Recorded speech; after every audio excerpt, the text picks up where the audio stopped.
Abrazo grande. Gracias. El placer es nuestro. Disfruten por nosotros. Muchísimas gracias. Mientras que podamos. Sí, claro. Bueno, volvemos a hablar del DNU con las últimas novedades, Lourdes. Sí, te decía, el gobierno anunció que va a apelar justamente las decisiones judiciales, tanto en el fuero laboral como en el fuero contencioso administrativo. Pero para hablar y para me parece, ampliar sobre el tema, tenemos una abogada constitucionalista. Lorena González Tocci. Buenas tardes, Lorena, buenas para vos en esta tarde de viernes, para entender un poquito, ¿no?, qué sucede a partir de ahora con estos amparos, la decisión de la justicia, y quizás para hablar de los casos concretos, ¿no?, de los argentinos que nos están mirando. Claro. Por ejemplo, qué sucede con los aumentos de las prepagas que empezaron a llegar, qué cambios se avecinan a partir de esta decisión judicial. ¿Qué tal? Buenas tardes, gracias por llamarme.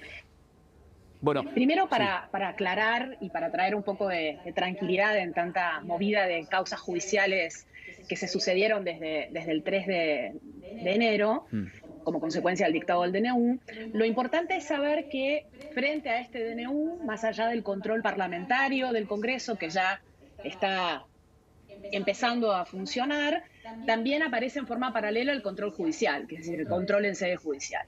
Y como este DNU tiene varias características, pero sobre todo una que engloba una enorme cantidad de materias, laboral, civil y comercial, aeronáutico, régimen de las obras sociales, medicina prepaga, estas inconstitucionalidades que en su momento marqué sobre la forma y el fondo, la herramienta seguida por el gobierno al dictar el decreto 7023, trae como consecuencia esta seguidilla de acciones judiciales que van intentando la inconstitucionalidad, hago así con las manos, porque de los diferentes capítulos que engloba el decreto de necesidad y urgencia. Lo importante para lo cotidiano es saber que dos cosas. Mientras no se termine el control parlamentario, es decir, que la Comisión Bicameral Permanente emita el dictamen y las dos cámaras del Congreso acepten o rechacen, acuérdense que el rechazo tiene que ser de las dos cámaras, el DNU sigue vigente. ¿Se acuerdan que entró en vigencia a la medianoche del 29? Sí, del viernes pasado. Exacto. Y la única forma de evitar, en casos particulares, la vigencia es iniciar acciones judiciales. Y ahí las acciones judiciales tenemos más de 20 dando vueltas. Hay acciones individuales, personas individuales que piden la inconstitucionalidad del decreto y eventualmente cuando los jueces lo declaren, lo que hacen es no aplicar a esa persona que planteó el caso, pero también hay acciones colectivas. De las que estamos hablando estos últimos días son de acciones colectivas, con 2 sentencias cautelares sobre el título trabajo, es decir, sobre el título del DNU que engloba regulaciones en materia de trabajo, que son las 2 cautelares, una por la CGT y otra por la CTA, si no recuerdo mal, que son las que se dictaron el 3 y el 4. Ese único título es el que no se aplica para el conjunto de trabajadores representados por la CGT y la CTA. Claro, si yo, por ejemplo, Lorena, no formo parte de la representación gremial de la CGT y la CTA, no formo parte de esa suspensión parcial de la norma. Exactamente, porque en Argentina el control de constitucionalidad, es decir, controlar que una ley, un decreto, una resolución es válida o no en términos constitucionales, tiene efectos para el caso concreto. Y si es un proceso colectivo, vos tenés que decir, vos, asociación que inicia un proceso colectivo, a qué grupo representás. Por eso voy a la sentencia de ayer. La sentencia de la Vie Pico, ayer, cuando desagrega todos los procesos colectivos que se habían agregado. ¿Se acuerdan a la primera causa del Observatorio de la Ciudad? Sí, sí, de una asociación del Observatorio de la Ciudad. Sí. Muy bien, hoy no nos vi temprano, porque no había identidad de objeto. Claro. Al no existir identidad de objeto colectivo, se tienen que abrir. Ahora, si me preguntás si rigen los aumentos de la medicina prepaga, todos recibimos el mail de las justamente a eso me refería. Sí. Los dos aumentos. Por ejemplo, ahora Lorena, enero y febrero. Sí, ya, yo todavía no recibí el de febrero, recibí el hace F5 en el celular. Pero lo que te iba a preguntar es porque en el fuero civil ya hay un proceso y el juez Stinco pidió que sea proceso colectivo y pidió inscribirlo. Por lo tanto, todos aquellos que se sienten afectados por la suma de la prepaga van a terminar en ese juzgado. Pero hay que hacer una aclaración. No habilitó la feria. Es correcto lo que decís. En el Juzgado Civil y Comercial Federal hay un proceso colectivo por el capítulo de regulación de la medicina prepaga. Le pongo este título sencillo. Claro, por el derecho a la salud, Lo que dijo hizo el juez. Exacto, lo que hizo el juez respecto a este proceso colectivo es el primer paso. Lo inscribe en ese registro de acciones colectivas. Digo dos cosas sobre este registro. ¿Por qué existe este registro? Porque como pueden haber muchas acciones colectivas similares, Claro. yo tengo que evitar que dos jueces dicten sentencias contradictorias en dos casos similares. Entonces, para evitar eso, se unifican y opera esta especie de acumulación de acciones iguales ante un mismo juez. Entonces, la única acción colectiva que está dando vueltas hasta ahora, que son las 3 menos 10 de la tarde, es esa. Es esa. Hasta ahora, porque es un listado que se va agregando, actualizando todo el porque tiempo. ahora, aunque estamos en feria judicial, muchas acciones judiciales que generalmente utilizan la figura de la acción de amparo, piden habilitación de feria, que es para circunstancias muy excepcionales, y van a ir planteando, como creo que hay más de 20 ya dando vueltas, Sí, 30 acciones individuales o colectivas. ¿Viste? Es un listado que se va agregando. Acciones individuales o colectivas sobre diferentes partes. Ahora, hasta que no se dicte una medida cautelar en una acción colectiva sobre los aumentos de este título medicina prepaga, el aumento rige. Correcto. Pero sigo con el mismo ejemplo, Tenemos creo que que es el más sencillo de entender, porque nos atraviesa a todos por igual, ¿no? La salud en este caso. Estamos hablando de aumentos que llegaron, por ejemplo, del 40% para enero, un anticipo del 20% para el mes de febrero. Decíamos que todavía sigue vigente esa normativa, pero ¿qué sucede cuando haya una sentencia de fondo, ¿no? Firme en este caso, en donde en un hipotético caso se diga que es inconstitucional? ¿Se devuelve todo ese dinero? ¿Se vuelve a foja cero al comienzo de toda la historia? Eso sería al final del proceso. Lo primero que va a pasar, en todos estos casos, vos pedís una medida anticipada que se llama medida cautelar. Es decir, y la medida cautelar tiene como efecto congelarte el efecto del decreto hasta que yo resuelva, porque el planteo no es solamente que es inconstitucional, hay varios planteos. Entonces, ¿qué es lo que pasó con la CGT y la CTA? Lo que pasó el 3 de enero y el 4 de enero es los jueces laborales diciendo, por ahora, por este planteo cautelar, no sigue surtiendo efectos el DNU hasta que yo dicte la sentencia definitiva. En la sentencia definitiva, que resolves todos los planteos, ahí puede decir, ¿tiene razón o no tiene razón? Lo importante de las cautelares es evitar que un daño se propague, que cuando vos llegues al dictado de la sentencia definitiva no haya reparación por el daño que tenés. Si yo establezco un aumento en cualquier rubro que viola disposiciones constitucionales, ahí yo lo que pido es la inconstitucionalidad, pero aparte freno el efecto. Claro. Porque también por el peligro en la demora. Pero, que es lo que estoy describiendo, el peligro en la demora. Si yo espero, vieron que los tiempos judiciales siempre a todos nos preguntan cuánto tiempo puede pasar. Hay algunos plazos que uno los puede estimar, pero otros no. Porque tiene que ver con el análisis de los casos, con la cantidad de casos, pero cualquiera sea el tiempo, lo importante es, y vuelvo a la pregunta del principio de ustedes, ¿qué hacemos hoy? Bueno, hoy es este estadio. Entonces, si estas acciones colectivas tienen una resolución, van a tener el primer freno, que es el mismo freno, por ejemplo, del título laboral, o el freno que puede venir sobre cualquier otro capítulo que hoy está judicializado, tanto en amparo individual como en amparo colectivo. Ahora, Lorena, de acuerdo a el expertise que tenés vos en materia constitucional, de acuerdo a la jurisprudencia que hay en la Corte Suprema, ¿qué crees que puede llegar a pasar cuando los 4 ministros de la Corte empiecen a tratar justamente el planteo de inconstitucionalidad? Lo divido en dos partes. Hay una parte que más o menos ya la tenemos conocida. Los defectos constitucionales que tiene el DNU tienen que ver con los límites que establece la Constitución en cuanto a requisitos para acreditar la necesidad de urgencia, y la jurisprudencia de la Corte me refiero a dos precedentes que son los más relevantes, que son Verocchi del año 1999 y Consumidores Argentinos del año 2010, donde la Corte estableció los estándares para qué debo probar como Estado para acreditar la necesidad de urgencia. Para decirlo rápidamente, no puedo invocar una situación de emergencia genérica, no puedo usar el DNU para evitar el Congreso, es decir, si al Congreso lo puedo convocar, acuérdense que estamos en sesiones extraordinarias, no hay excusa alguna para no tener mayoría en el Parlamento, entonces uso como si fuera una ganzúa el DNU para avanzar sobre propuestas que, si analizamos el DNU, claramente deben ser objeto de revisión legislativa. Y este DNU tiene otra característica. ¿se acuerdan que vino acoplado unos días después el proyecto de ley bases? Sí, sí, ómnibus. Como ómnibus, bases es para la denominación cortita que utiliza el Estado Nacional. Pero es un proyecto de ley ómnibus con la cantidad de materias que detallé sí, pero que incluye la validación. Lorena, incluye la validación del DNU, ¿no? El DNU. Ratifíquese. Hay un artículo, el 654, que dice, exacto, 654 dice ratifíquese el decreto. Bueno, y ahí tenemos dos problemas. Sí. Primero, un DNU no se puede ratificar en el medio de una ley ómnibus, sino que el DNU tiene el procedimiento parlamentario de control, que es el que está avanzando una vez que se termine de constituir la Comisión Bicameral Permanente. Pero el segundo problema es, si yo incluyo en ese artículo como gobierno la firma y la ratificación del DNU adentro de la ley ómnibus, yo estoy de alguna manera reconociendo que yo no tenía tanta urgencia al dictar el DNU y habilito también que o me atajo por si me declaran inconstitucional el DNU.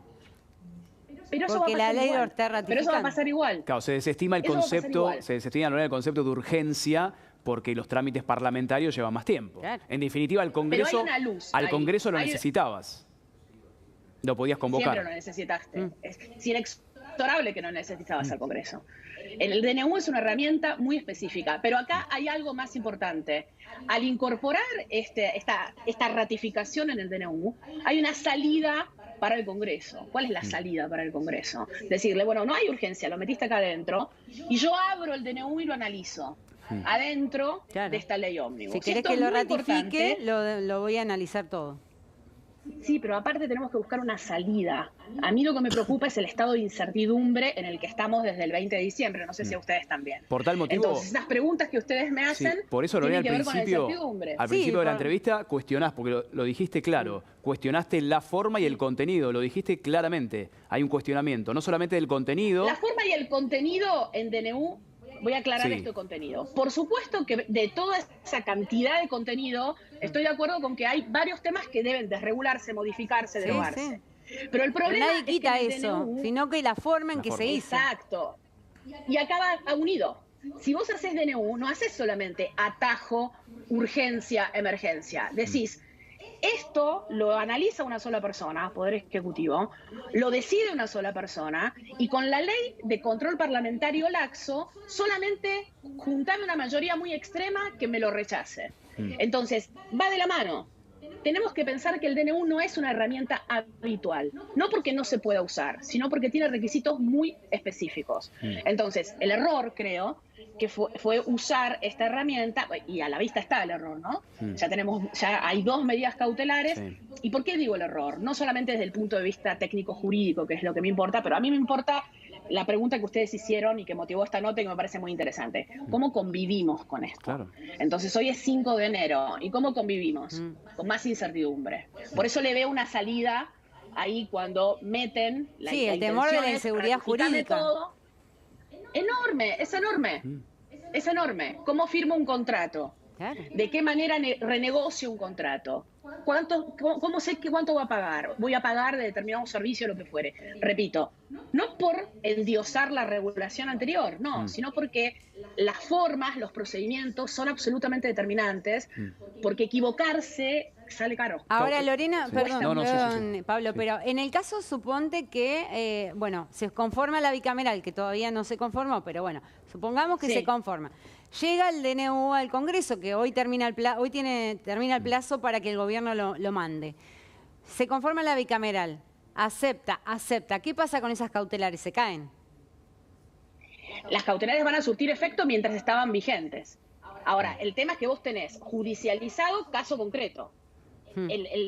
Vieron que el DNU dice, va a producir efectos hasta tanto todas las relaciones surgidas durante la vigencia del decreto, yo lo protejo. Bueno, es lo mismo para las medidas cautelares. Es decir, mientras estuvieron vigentes, a mí me protegen. Yo tengo una decisión judicial sobre ese tema. Por eso es inconveniente seguir este procedimiento. ¿Entienden lo que digo? Porque genera un conflicto mayor, genera una especie de festival de acciones judiciales, pero no porque haya un uso indebido del control judicial. Esto iba a pasar. ¿Y vos crees que fue un error forzado? Desagregado, Sí, ¿crees que fue un error forzado del gobierno por inexperiencia o que sabían que iba a suceder? Tengo una opinión distinta. Todas las semanas, A veces, como todos. Me río porque Lourdes estaba cuando fui la otra vez. A veces dije, en un momento pensé, es una combinación de ambos. Cuando pasa el tiempo pienso que es una combinación de ambos casos. En cualquier caso, como dije hace unas semanas, siempre uno está a tiempo de revisar lo que hizo mal y hacerlo bien. Sí, pero ahora pone en juego el capital político. Sí, igual yo creo que el gobierno no se esperaba, Lorena, lo que pasó ayer con la Biopico. Ellos esperaban que todo pase al contencioso y en un lugar donde ellos lo consideran más amigable, si se quiere, que el fuero laboral, que de hecho la Asociación de Magistrados hoy salió a repudiar los dichos de Patricia Bullrich contra la justicia, después vamos a mostrar el comunicado, porque hablan de independencia judicial, ¿no? Los jueces, por supuesto. Pero hay un tema ahí. Yo puedo tener cierta estrategia política, pero la estrategia política, cualquiera sea, yo no la puedo armar de espaldas a la estrategia jurídica. Y la estrategia jurídica es, si yo tengo un proceso colectivo no igual, no idéntico, como dije anteriormente, me lo van a desagregar. ¿Sí? Desagregar quiere decir, voy a tener uno en laboral, uno en civil y comercial federal, uno en contencioso administrativo. Tal vez me autoconvenzo que va a ir todo al contencioso administrativo, pero no va a pasar. Esto era previsible, con estas pautas de técnica jurídica que les decía. Más allá de las elucubraciones políticas que se acoplan acá, pero si hago un análisis parcial, me autoconvenzo. Y pasa esto. Y justamente lo que decía Lourdes, ¿no? Tenemos el comunicado para compartir de... Ahí tenemos, dice, la Asociación de Magistrados y Funcionarios de la Justicia Nacional, en línea con lo sostenido desde siempre, en forma inalterable, repudia toda declaración de autoridades políticas que interfiera y afecte el normal funcionamiento del Poder Judicial de la Nación y o los ministerios públicos. En el caso, las graves descalificaciones formuladas por la ministra de Seguridad sobre el funcionamiento de la Justicia Nacional del Trabajo, toda vez que atentan contra la independencia judicial, cimiento de la división de poderes y que hace a la esencia misma del sistema republicano. Está firmado por el juez Basso, que es el actual presidente de la asociación. Y le sumo, esto hace instantes acaban de confirmar que ingresó por el Senado el DNU. ¿Viste? Llegó hoy finalmente. Terminaba. El DNU ya está en el Congreso, ingresó Cámara de Origen en este caso en el Senado. Y quisiera preguntarles a las dos por la expertise que tienen, ¿no? Sabemos que el concepto, la regulación del DNU se incorporó en el año 94 con la última reforma de la Constitución. Correcto. ¿Qué autocrítica podemos hacer con respecto a este artilugio con casi 30 años que tenemos de esa última reforma?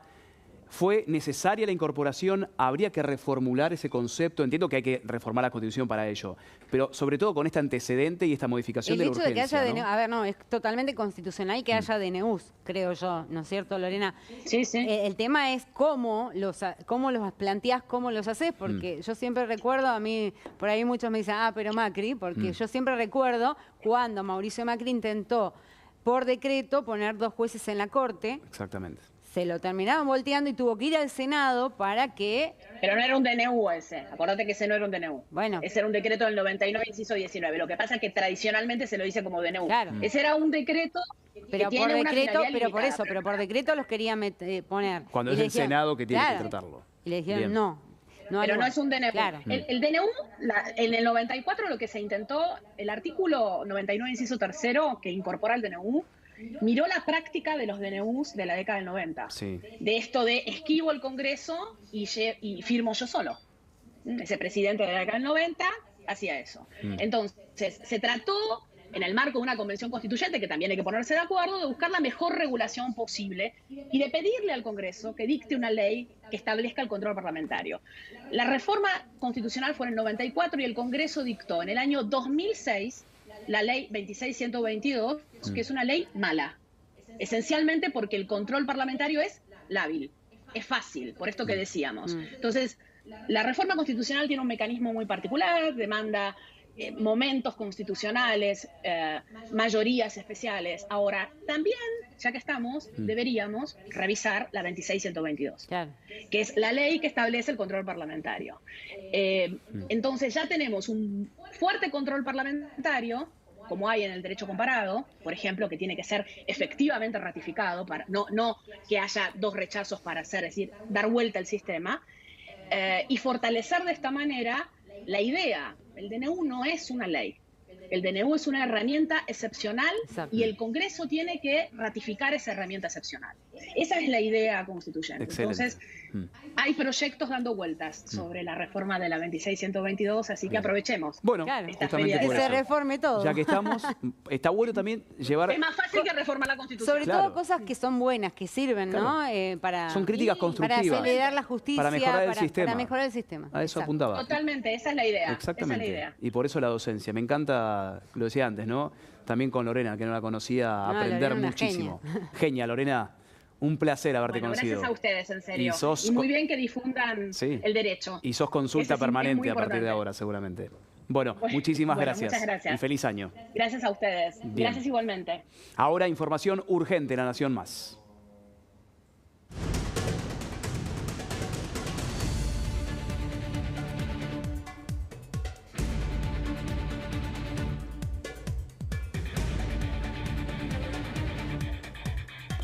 Y lo anticipábamos hace instantes, información urgente, ingresó al Congreso, Cámara de Origen del Senado, el DNU del Gobierno Nacional. Sí, habrá que ver ahora si se conforma la comisión bicameral, que es la que debe hacer el dictamen previo a que cada una de las cámaras ratifique o rechace.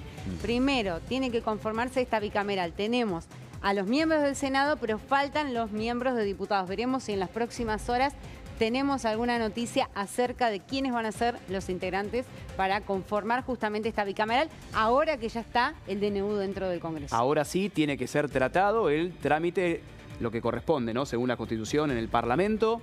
Están los 8 senadores ya designados por Victoria Villarruel, Exacto. la titular del Senado. Sí, sí. Faltan todavía los 8 representantes de la Cámara Baja. Exactamente, de diputados. Todavía Martín Menem no hizo el listado de quiénes van a ser los miembros de esa comisión. Yo supongo que no se ponen de acuerdo o que algo está pasando, pero están demorando muchísimo en poner a los 8 miembros que van a estar dentro de la comisión bicameral. Bien, repetimos, ingresó al Senado hace instantes el mega DNU del gobierno y empieza ahora el trámite legislativo para validarlo o, en definitiva, como decíamos con Lorena, rechazarlo. Esto, información de Y hace instantes. recordemos que si una de las cámaras rechaza y la otra aprueba, sigue vigente. Sigue vigente. Tienen que rechazar las dos cámaras para que no quede vigente el DNU. Bien, lo decíamos, ¿no? Los ojos en el Poder Judicial con la catarata de amparos que ya hay, efectivamente, Correcto. suspendiendo parcialmente algunos ítems o artículos del DNU y ahora, como corresponde, tratamiento legislativo para el DNU finalmente,